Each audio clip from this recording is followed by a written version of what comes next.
Tamil cinema 2025ஆம் ஆண்டுல box office வணிக ரீதியாக பல சூடான போட்டிகளை சந்திச்சிட்டு இருக்கு. பல பெரிய ஹீரோக்களுடைய படங்கள் திரையரங்குகளை ஆக்கிரமித்த நிலையில இதுவரைக்குமே அதிக வசூல் செய்த டாப் கிராசர் பட்டியல் தற்போது வெளியாகி பலருக்குமே அதிர்ச்சியை கொடுத்திருக்கு. சோ அந்த பட்டியல்ல மொத்தம் 6 படங்களுடைய லிஸ்ட் வெளியாகி இருக்கு. 6வது இடத்துல இருப்பது நம்ம விஜய் சேதுபதி அவர்களுடைய தலைவன் தலைவி படம் தான். இந்த படம் பாத்தீங்கன்னா அப்ராக்சிமேட்டாக 43ல இருந்து 45 கோடி வரை வசூல் செய்ததாக சொல்லப்படுது.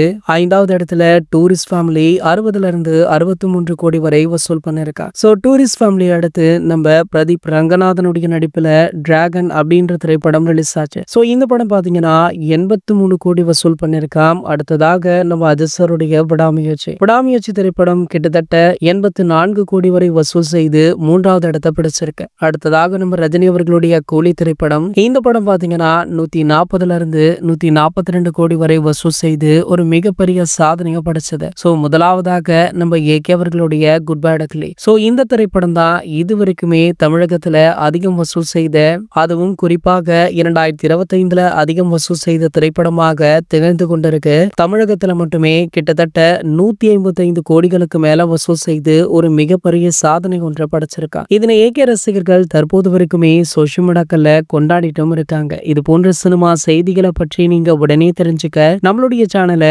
மறக்காம சப்ஸ்கிரைப் பண்ணிக்கோங்க.